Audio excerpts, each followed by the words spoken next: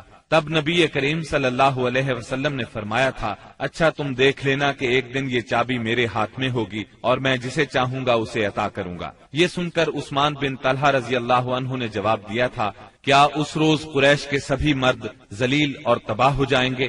اس بات کے جواب میں آپ نے فرمایا تھا، وہ اور بھی زیادہ عزت دار ہوں گے۔ اسی روز رسول اللہ صلی اللہ علیہ وسلم ام ہانی بنت ابی طالب کے گھر میں داخل ہوئے، وہاں غسل کیا اور ان کے گھر ہی میں 8 رکعت نماز پڑھی، ہر 2 رکعت پر سلام پھیرا۔ یہ چاشت کا وقت تھا، اس لیے کسی نے اسے چاشت کی نماز سمجھا اور کسی نے فتح کی نماز مراد لی۔ ام ہانی نے اپنے 2 دیوروں کو پناہ دے رکھی تھی، سیدنا علی رضی اللہ عنہ انہیں قتل کرنا چاہتے تھے۔ اس بارے میں جب ام ہانی رضی اللہ عنہا نے بات کی تو آپ نے فرمایا، جسے تم نے پناہ دے رکھی ہے اسے ہم نے پناہ دی۔ ظہر کی نماز کا وقت ہوا تو رسول اللہ صلی اللہ علیہ وسلم نے سیدنا بلال رضی اللہ عنہ کو حکم فرمایا، بلال کعبے کی چھت پر چڑھ کر اذان دو۔ چنانچہ انہوں نے کعبے کی چھت پر چڑھ کر اذان دی۔ یہ گویا اسلام کے غلبے کا اعلان تھا، اور جس قدر یہ مشرکین کو ناگوار تھا، مسلمانوں کے لیے اسی قدر خوشگوار تھا۔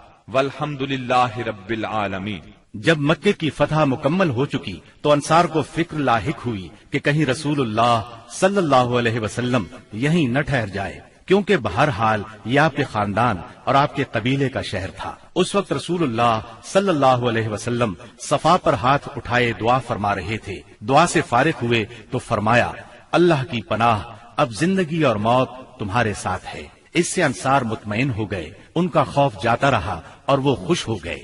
رسول اللہ صلی اللہ علیہ وسلم نے مکے میں 19 روز قیام فرمایا اور اس دوران آثار اسلام کی تجدید کی۔ مکے کو آثار جاہلیت سے پاک کیا، نئے سرے سے حرم کے ستون نصب کیے اور آپ کے منادی نے اعلان کیا، جو شخص اللہ اور آخرت کے دن پر ایمان رکھتا ہے وہ اپنے گھر میں کوئی بت نہ چھوڑے بلکہ اسے توڑ دے۔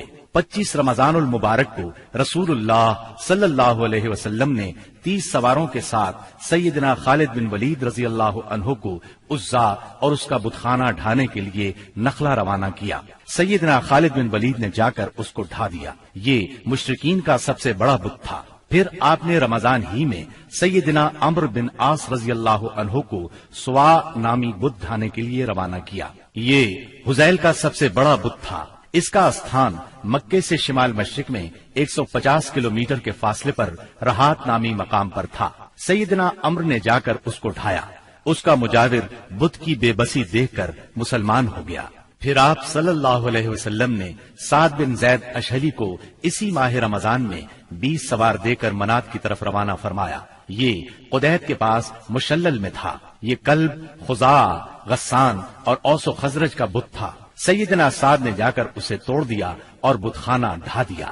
فتح مکہ کے بعد بہت سے قبائل نے اسلام قبول کر لیا، لیکن حوازن اور بنو ثقیف کے قبیلوں نے چند اور قبائل کو اپنے ساتھ ملا کر 4000 کا لشکر تیار کیا اور مسلمانوں سے زور آزمائی کا فیصلہ کیا۔ نبی کریم صلی اللہ علیہ وسلم کو ان کے ارادوں کی اطلاع ہوئی تو آپ نے اپنے ایک صحابی کو تحقیق کے لیے بھیجا۔ انہوں نے تصدیق کی، تب آپ نے مسلمانوں کو تیاری کا حکم فرمایا۔ چنانچہ 10,000 مدنی اور 2,000 مکی فوج کا لشکر تیار ہو گیا۔ بعض لوگوں نے لشکر کی کثرت کے پیش نظر کہا، آج ہم مغلوب نہیں ہوں گے۔ یہ بات رسول اللہ صلی اللہ علیہ وسلم پر گراں گزری۔ شام ہوئی تو ایک سوار نے آ کر اطلاع دی کہ بنو حوازن عورتوں، بچوں اور اونٹ بکریوں سمیت نکلے ہیں۔ آپ یہ سن کر مسکرائے اور فرمایا، یہ کل انشاءاللہ مسلمانوں کا مال غنیمت ہوگا۔ 10 شوال 8 ہجری کی رات رسول اللہ صلی اللہ علیہ وسلم حنین پہنچے۔ وادی حنین مکہ معظمہ سے 30 میل دور واقع ہے۔ آپ نے وادی میں داخل ہونے سے پہلے سحر کے وقت لشکر کو ترتیب دیا۔ مہاجرین کا پرچم علی بن ابی طالب کو دیا، اوس کا پرچم اسید بن حزیر رضی اللہ عنہ کو، اور خزرج کا پرچم حباب بن منذر کو، اور کچھ دوسرے پرچم دوسرے قبائل کو دیے۔ 2 زرہیں پہنی، سر اور چہرے پر خود رکھا۔ اس کے بعد ہراول دستے نے وادی میں اترنا شروع کیا۔ اسے چھپے ہوئے دشمن کی موجودگی کا علم نہیں تھا۔ ابھی وہ اتر ہی رہا تھا کہ اچانک دشمن نے ٹڈی دل کی طرح تیروں کی بارش کر دی۔ پھر دشمن مسلمانوں پر ٹوٹ پڑا۔ اس اچانک حملے سے ہراول دستے میں انتشار پھیل گیا، اس میں موجود مسلمانوں کے پاؤں اکھڑ گئے، جو لوگ پیچھے تھے وہ بھی انہی کے ساتھ ہو لیے۔ جہاں تک رسول اللہ صلی اللہ علیہ وسلم کا تعلق ہے تو نہ صرف یہ کہ آپ چند انصار اور مہاجرین کے ساتھ اپنی جگہ پر ثابت قدم رہے، بلکہ آپ دشمن کی طرف بڑھنے کے لیے اپنے خچر کو ایڑ لگاتے اور فرماتے جا رہے تھے، انا النبی لا کذب انا ابن عبد المطلب، میں نبی ہوں، جھوٹا نہیں، میں عبد المطلب کا فرزند ہوں۔ سیدنا عباس رضی اللہ عنہ نے آپ کے حکم پر مہاجرین اور انصار کو آواز دی۔ یہ آواز سنتے ہی ہر طرف سے مسلمان رسول اللہ صلی اللہ علیہ وسلم کے گرد جمع ہونے لگے، اور اللہ نے اپنے رسول اور مسلمانوں پر سکینت طاری کر دی اور اندیکھا لشکر اتارا۔ چنانچہ مسلمانوں نے پلٹ کر حملہ کر دیا اور دھواں دار جنگ شروع ہو گئی۔ ایسے میں اللہ کے رسول صلی اللہ علیہ وسلم نے فرمایا، اب چولہا گرم ہو گیا ہے۔ پھر آپ نے ایک مٹھی میں مٹی لے کر ان کے چہروں پر ماری اور فرمایا، شاہت الوجوہ، چہرے بگڑ جائیں۔ اس مٹی سے ان کی آنکھیں بھر گئیں، اس کے بعد ان کی دھار کند اور ان کا کام پچھڑتا چلا گیا، یہاں تک کہ وہ پراگندہ ہو کر بھاگ نکلے، اور مسلمانوں نے مارتے کاٹتے ان کا پیچھا کیا۔ چنانچہ عورتوں اور بچوں کو پکڑ لیا اور بہت سے فوجیوں کو گرفتار کر لیا۔ اس دن سیدنا خالد بن ولید رضی اللہ عنہ کو بھی بہت زخم آئے۔ ادھر رسول اللہ صلی اللہ علیہ وسلم کے ساتھ اللہ کی عنایت دیکھ کر بہت سے مشرکین مسلمان ہو گئے۔ مشرکین بھاگے تو 3 گروہوں میں تقسیم ہو گئے۔ سب سے بڑا گروہ طائف کی طرف بھاگا، دوسرے گروہ نے نخلا کا رخ کیا، اور تیسرے گروہ نے اوتاس میں مورچہ بندی کی۔ آپ نے اوتاس میں ابو موسیٰ اشعری رضی اللہ عنہ کے چچا ابو عامر اشعری رضی اللہ عنہ کو صحابہ کی ایک جماعت کے ساتھ بھیجا۔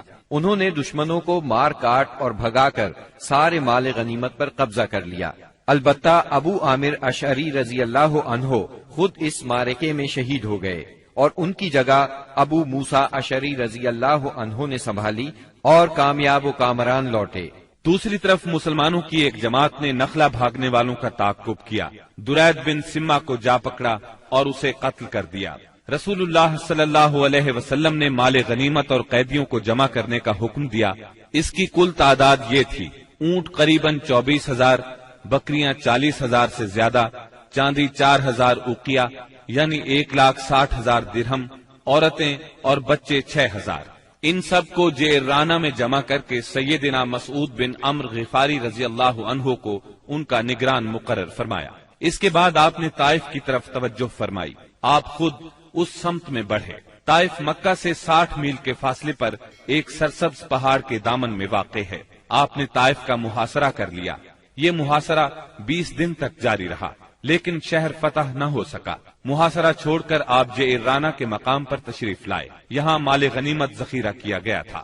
رسول اللہ صلی اللہ علیہ وسلم طائف سے جعرانہ واپس آ کر 10 دن سے زیادہ ٹھہرے رہے۔ مال غنیمت تقسیم نہ فرمایا۔ آپ کو انتظار تھا کہ حوازن توبہ کر کے آ جائیں اور اپنے مال اور قیدی واپس لے جائیں، لیکن جب وہ نہ آئے تو آپ نے مال غنیمت میں سے خمس یعنی 5واں حصہ نکالا اور تالیف قلب کے لیے کمزور اسلام والوں کو عطا فرمایا۔ کچھ ایسے لوگوں کو بھی دیا جو ابھی تک مسلمان نہیں ہوئے تھے، تاکہ ان کی نظروں میں اسلام محبوب ہو جائے۔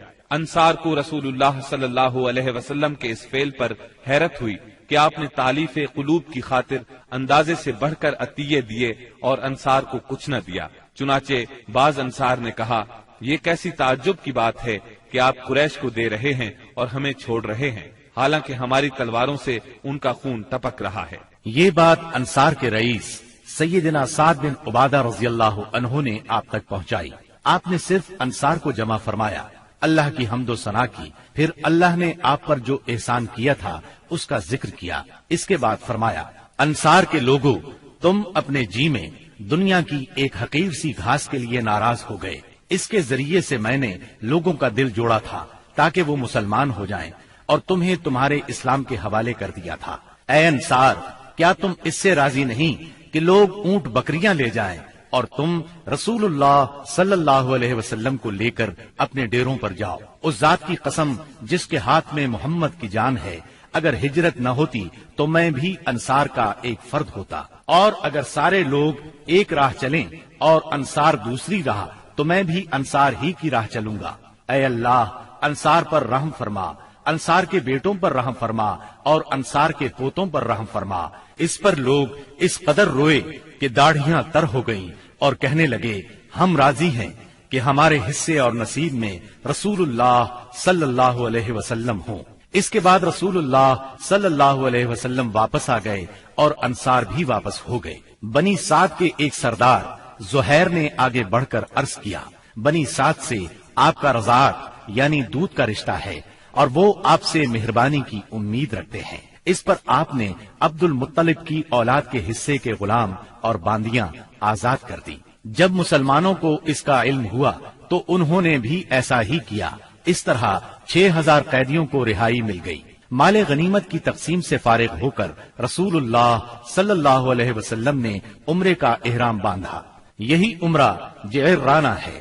عمرے سے فارغ ہو کر مدینہ واپسی کی راہ لی اور ذیقعد میں 6 دن یا 3 دن باقی تھے جب آپ مدینہ منورہ پہنچے۔ محرم 9 ہجری میں مدینہ منورہ خبر پہنچی کہ بنو تمیم قبائل کو جزیہ نہ دینے پر اکسا رہے ہیں۔ رسول اللہ صلی اللہ علیہ وسلم نے عیینہ بن حصن فزاری کی قیادت میں 50 سواروں کا ایک دستہ بھیجا۔ انہوں نے صحرا میں حملہ کر کے ان کے 11 آدمی، 21 عورتیں اور بچے گرفتار کر لیے اور انہیں مدینہ لے آئے۔ اس کے بعد بنو تمیم کے 10 سردار آئے اور شاعری اور خطابت کے مقابلے کی خواہش ظاہر کی۔ چنانچہ ان کے خطیب اتارد بن حاجب نے خطبہ دیا۔ اس کا جواب سیدنا ثابت بن قیس رضی اللہ عنہ نے دیا۔ پھر ان کے شاعر زبرقان بن بدر نے اشعار کہے۔ جواب میں سیدنا حسان بن ثابت رضی اللہ عنہ نے اپنے اشعار پیش کیے۔ انہوں نے اسلام کے خطیب اور شاعر کی فضیلت کا اعتراف کیا اور مسلمان ہو گئے۔ رسول اللہ صلی اللہ علیہ وسلم نے ان کے قیدی واپس کر دیے اور انہیں بہترین تحائف سے نوازا۔ رجب 9 ہجری میں نبی کریم صلی اللہ علیہ وسلم کو اطلاع ملی کہ ہرقل قیصر روم مسلمانوں کے خلاف جنگ کرنے کے لیے زبردست تیاریاں کر رہا ہے۔ آپ نے مناسب خیال کیا کہ آگے بڑھ کر دشمن کا راستہ روک لیا جائے۔ چنانچہ آپ نے مجاہدین کو تیاری کا حکم دیا اور اپنے حلیف قبائل سے مدد بھی طلب فرمائی۔ منافقوں نے مسلمانوں کو یہ کہہ کر بہکانا شروع کیا کہ اس جنگ میں جانا موت کو دعوت دینا ہے، کیونکہ یہ اعراب کی جنگ نہیں بلکہ قیصر روم کی فوج کا مقابلہ ہے۔ رسول اللہ صلی اللہ علیہ وسلم نے مالداروں کو غریب لوگوں کی تیاری میں مدد دینے کی ترغیب دی۔ مالدار حضرات سے جو کچھ ہو سکا لے آئے۔ سب سے پہلے سیدنا ابو بکر صدیق رضی اللہ عنہ اپنا سارا مال لے آئے۔ یہ 4000 درہم تھے۔ رسول اللہ صلی اللہ علیہ وسلم نے پوچھا اپنے اہل کے لیے بھی کچھ باقی چھوڑا ہے؟ سیدنا ابو بکر صدیق رضی اللہ عنہ نے جواب میں عرض کیا ان کے لیے اللہ اور اس کے رسول کو چھوڑا ہے۔ سیدنا عمر رضی اللہ عنہ اپنا آدھا مال لائے۔ سیدنا عثمان بن عفان رضی اللہ عنہ کے متعلق کہا جاتا ہے کہ انہوں نے 10,000 دینار، پالان اور کجاوے سمیت 300 اونٹ اور 50 گھوڑے دیے۔ اس پر نبی کریم صلی اللہ علیہ وسلم نے ان کے بارے میں فرمایا آج کے بعد عثمان جو بھی کریں انہیں نقصان نہیں ہوگا۔ اس کے بعد عثمان رضی اللہ عنہ نے پھر صدقہ کیا، پھر اور صدقہ کیا، یہاں تک کہ ان کے صدقے کی مقدار نقدی کے علاوہ 900 اونٹ اور 100 گھوڑے تک جا پہنچی۔ سیدنا عبد الرحمن بن عوف رضی اللہ عنہ 200 اوقیہ یعنی 8000 درہم کے برابر چاندی لائے۔ سیدنا عباس رضی اللہ عنہ بہت سا مال لائے۔ سیدنا طلحہ، سعد بن عبادہ اور محمد بن مسلمہ وغیرہ بھی مال لے کر آئے۔ سیدنا عاصم بن عدی رضی اللہ عنہ 90 وسق یعنی 13,500 کلو کھجوریں لائے۔ باقی صحابہ نے بھی اپنی اپنی بساط کے مطابق بڑھ چڑھ کر صدقات کی لائن لگا دی، یہاں تک کہ عورتوں نے بھی اپنے زیورات اتار اتار کر آپ کی خدمت میں بھیج دیے۔ تنگ دست صحابہ کرام آپ صلی اللہ علیہ وسلم سے سواری طلب کرنے کے لیے آئے۔ آپ نے فرمایا میں کچھ نہیں پاتا جس پر آپ لوگوں کو سوار کروں۔ وہ اس حالت میں واپس لوٹے کہ ان کی آنکھیں آنسو بہا رہی تھیں، اس لیے کہ وہ کچھ خرچ کرنے کو بھی نہ پا سکے۔ چنانچہ ان حضرات کو سیدنا عباس اور سیدنا عثمان رضی اللہ عنہما نے تیار کیا۔ نبی کریم صلی اللہ علیہ وسلم نے مدینہ منورہ کا انتظام محمد بن مسلمہ کو سونپا، بال بچوں پر سیدنا علی رضی اللہ عنہ کو مقرر فرمایا، خود لشکر لے کر تبوک کی طرف روانہ ہوئے۔ تبوک شام کی سرحد پر واقع ہے۔ نبی کریم صلی اللہ علیہ وسلم نے سب سے بڑا علم سیدنا ابو بکر صدیق رضی اللہ عنہ کے سپرد کیا اور پھر ہر قبیلے کا جھنڈا اس کے سردار کے حوالے کیا۔ غرض اسلام کا یہ لشکر 14 دن میں تبوک پہنچ گیا۔ جب قیصر روم ہرقل کو مسلمانوں کے جوش، جذبے اور تیاری کی اطلاع ملی تو اس نے جنگ کا ارادہ ترک کر دیا۔ آپ نے 20 روز وہاں قیام فرمایا۔ اسی مقام پر قیصر روم کے ماتحت حکام نے آپ سے امان طلب کر کے جزیہ دینا قبول کیا۔ اس کے بعد لشکر اسلام جنگ کے بغیر اپنا مقصد حاصل کر کے واپس لوٹ آیا۔ منافقین نے مسلمانوں میں پھوٹ ڈالنے کے لیے مسجد قباء کے مقابلے میں مسجد زرار تعمیر کی تھی۔ جب نبی صلی اللہ علیہ وسلم غزوہ تبوک کے لیے جانے لگے تو منافقین نے اس مسجد میں نماز پڑھنے کی خواہش کی۔ آپ نے انہیں جواب دیا کہ واپسی پر پڑھاؤں گا۔ واپسی کی خبر پا کر یہ لوگ آگے بڑھے تاکہ رسول اللہ صلی اللہ علیہ وسلم مسجد زرار میں نماز ادا فرمائیں۔ اس وقت اللہ تعالیٰ نے وحی نازل فرمائی اور اپنے رسول کو مسجد زرار کی حقیقت سے آگاہ فرمایا۔ یہ ذکر سورہ توبہ کی آیات 107 اور 108 میں آیا ہے۔ وحی آنے پر رسول اللہ صلی اللہ علیہ وسلم نے منافقین کی تعمیر کردہ مسجد کو گروا دیا، اس کا تمام سامان جلوا دیا۔ 9 ہجری میں چند واقعات تاریخی نوعیت کے پیش آئے۔ تبوک سے واپسی کے بعد اویمر اجلانی اور ان کی بیوی کے درمیان لعان ہوا۔ غامدیہ نامی ایک عورت آپ کی خدمت میں حاضر ہوئی، اس نے بدکاری کا اقرار کیا۔ آپ نے اسے رجم کرنے کا حکم فرمایا، لیکن وہ بچے کی ماں بننے والی تھی، لہٰذا بچے کی پیدائش کے بعد رجم کیا گیا۔ اسہمہ نجاشی شاہ حبشہ نے وفات پائی اور رسول اللہ صلی اللہ علیہ وسلم نے ان کی غائبانہ نماز جنازہ ادا فرمائی۔ نبی صلی اللہ علیہ وسلم کی صاحبزادی ام کلثوم رضی اللہ عنہا کی وفات ہوئی۔ ان کی وفات پر آپ کو سخت غم ہوا اور آپ نے سیدنا عثمان رضی اللہ عنہ سے فرمایا، اگر میرے ہاں تیسری بیٹی ہوتی تو اس کی شادی بھی میں تم سے کر دیتا۔ تبوک سے رسول اللہ صلی اللہ علیہ وسلم کی واپسی کے بعد منافقین کے سردار عبداللہ بن ابی نے وفات پائی۔ رسول اللہ صلی اللہ علیہ وسلم نے اس کے لیے دعائے مغفرت کی۔ سیدنا عمر رضی اللہ عنہ نے آپ سے عرض کیا، آپ اس کی نماز جنازہ نہ پڑھیں، لیکن آپ نے نماز پڑھی۔ بعد میں وحی نازل ہوئی، اس میں سیدنا عمر رضی اللہ عنہ کی رائے کی تائید نازل ہوئی۔ رسول اللہ صلی اللہ علیہ وسلم اور مسلمانوں کو منافقین کی نماز جنازہ پڑھنے سے روک دیا گیا۔ اس سال کے دوران میں حج فرض ہوا۔ رسول اللہ صلی اللہ علیہ وسلم نے 300 صحابہ کرام کا ایک قافلہ حج کے لیے روانہ فرمایا۔ سیدنا ابو بکر صدیق رضی اللہ عنہ کو امیر حج مقرر کیا اور انہیں ہدایت کر دی کہ سب کو حج کا اسلامی طریقہ بتائیں۔ سیدنا ابو بکر صدیق رضی اللہ عنہ کی روانگی کے بعد سورہ برات یعنی سورہ توبہ کی ابتدائی آیات نازل ہوئیں، جس میں ان تمام مشرکین سے عہد توڑنے کا حکم تھا جنہوں نے اپنے عہد کی پاسداری نہیں کی تھی، اور ان کو اور ان لوگوں کو جن کا سرے سے کوئی عہد ہی نہیں تھا 4 مہینے کی مہلت دی گئی تھی کہ اس دوران میں جس طرح چاہیں زمین میں گھوم پھر لیں، تاکہ انہیں معلوم ہو جائے کہ وہ اللہ کو بے بس نہیں کر سکتے، اور یہ کہ اللہ کافروں کو رسوا کر کے رہے گا۔ البتہ جو مشرکین اپنے عہد پر قائم تھے اسے توڑا نہیں تھا اور مسلمانوں کے خلاف کسی کی مدد نہیں کی تھی، ان کا عہد پورا کرنے کا حکم دیا گیا۔ آپ نے سیدنا علی رضی اللہ عنہ کو یہ آیات دے کر ناقہ پر سوار کیا اور روانہ فرمایا۔ انہوں نے حجاج کے قافلے کو راستے ہی میں جا لیا۔ سیدنا ابو بکر صدیق رضی اللہ عنہ نے امیر حج ہونے کی حیثیت سے ارکان حج ادا کیے، اور اس کے بعد سیدنا علی رضی اللہ عنہ نے سورہ برات کی ابتدائی آیات سنائی۔ اس کے بعد سیدنا ابو بکر صدیق رضی اللہ عنہ نے صحابہ کرام کی ایک جماعت بھیج کر یہ اعلان کر دیا کہ اس سال کے بعد کوئی مشرک حج نہیں کر سکتا اور نہ کوئی ننگا آدمی بیت اللہ کا طواف کر سکتا ہے۔ یہ اعلان گویا جزیرت العرب سے بت پرستی کے خاتمے کا اعلان تھا، یعنی اس سال کے بعد بت پرستی کے لیے آمد و رفت کی کوئی گنجائش نہیں۔ غیر مسلم قوموں کے لیے جزیے کی ادائیگی کی فرضیت اور سود کی ممانعت کا حکم نازل ہوا۔ رسول اللہ صلی اللہ علیہ وسلم جو ہی تبوک سے مدینے واپس آئے، وفود کی آمد کا سلسلہ شروع ہو گیا۔ یہ سلسلہ اگلے برس 10 ہجری تک جاری رہا۔ عرب کے قبیلوں اور خاندانوں نے اپنے اپنے نمائندے بھیجے اور بعض رؤسا، غلام، یتیم، غربا اور خواتین بذات خود مدینہ منورہ آئے تاکہ اسلام اور پیغمبر اسلام کے بارے میں پتہ لگائیں اور خود اپنی آنکھوں سے سب کچھ دیکھ لیں۔ جب یہ لوگ مدینہ آ کر قیام کرتے اور آپ کو دیکھتے تو بعض لوگ تو دیکھتے ہی پکار اٹھتے، اللہ کی قسم یہ چہرہ کسی جھوٹے نبی کا نہیں ہو سکتا۔ اس کے بعد اسلام قبول کر لیتے۔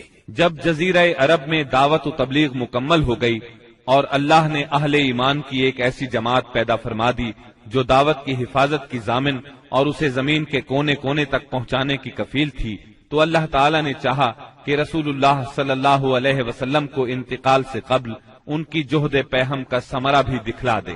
چنانچہ آپ کو ذی الحج 10 ہجری میں بیت اللہ کے حج سے مشرف فرمایا۔ آپ نے حج کا ارادہ فرمایا تو لوگوں میں اس کا اعلان کر دیا۔ آپ کا ارادہ حج سن کر تمام عرب ساتھ جانے کے لیے ٹوٹ پڑا۔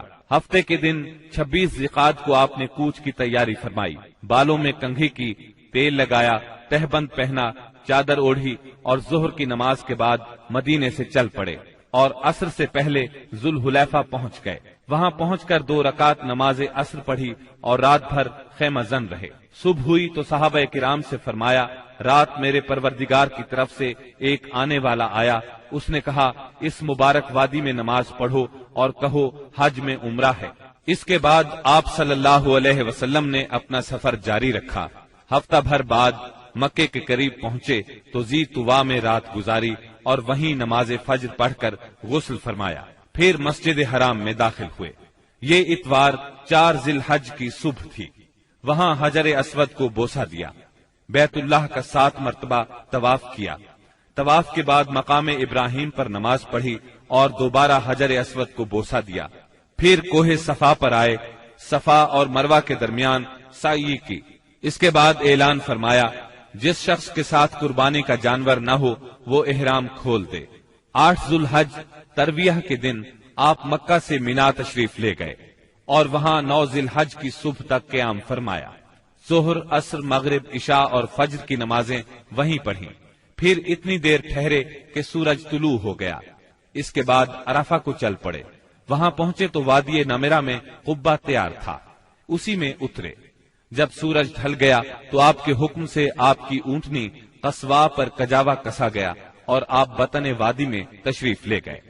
اس وقت آپ کے گرد 1,24,000 یا 1,44,000 انسانوں کا سمندر ٹھاٹھیں مار رہا تھا۔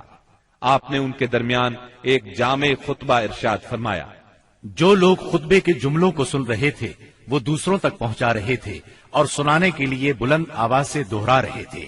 آپ صلی اللہ علیہ وسلم نے ارشاد فرمایا، جو لوگ یہاں موجود نہیں ہیں ان کو سننے والے یہ پیغام پہنچا دیں۔ نبی کریم صلی اللہ علیہ وسلم نے اپنے اس خطبے میں ارشاد فرمایا، لوگو میری باتوں کو غور سے سنو، کیونکہ میں نہیں جانتا شاید اس سال کے بعد اس مقام پر میں تم سے کبھی نہ مل سکوں۔ لوگو جیسا کہ یہ دن، یہ مہینہ اور یہ شہر مکہ حرمت والا ہے، اسی طرح ایک دوسرے کے جان و مال تم پر حرام ہے۔ سن لو، جاہلیت کی ہر چیز میرے پاؤں تلے روند دی گئی، جاہلیت کے خون بھی ختم کر دیے گئے، اور ہمارے خون میں سے پہلا خون ربیعہ بن حارث کے بیٹے کا خون ہے، میں اس کو ختم کر رہا ہوں۔ یہ بچہ بنو سعد میں دودھ پی رہا تھا کہ انہی ایام میں قبیلہ بنو حذیل نے اسے قتل کر دیا، اور جاہلیت کا سود ختم کر دیا گیا، اور ہمارے سود میں سے پہلا سود عباس بن عبد المطلب کا ہے، میں اس کو ختم کر رہا ہوں۔ اب یہ سارے کا سارا سود ختم ہے۔ اے لوگو، عورتوں کا تم پر حق ہے جیسا کہ تمہارا ان پر حق ہے، عورتوں کے ساتھ بھلائی کرو، تمہیں بہت جلد اللہ کے سامنے حاضر ہونا ہے اور وہ تم سے تمہارے اعمال کے بارے میں سوال فرمائے گا۔ خبردار خبردار، میرے بعد گمراہ نہ ہو جانا۔ لوگو، نہ تو میرے بعد کوئی پیغمبر ہے نہ کوئی اور امت ہی پیدا ہونے والی ہے۔ خوب سن لو، اپنے پروردگار کی عبادت کرنا، پنجگانہ نماز ادا کرنا، رمضان کے روزے رکھنا، اپنے مالوں کی زکات دینا، تمام مسلمان محکوم ہوں یا آزاد،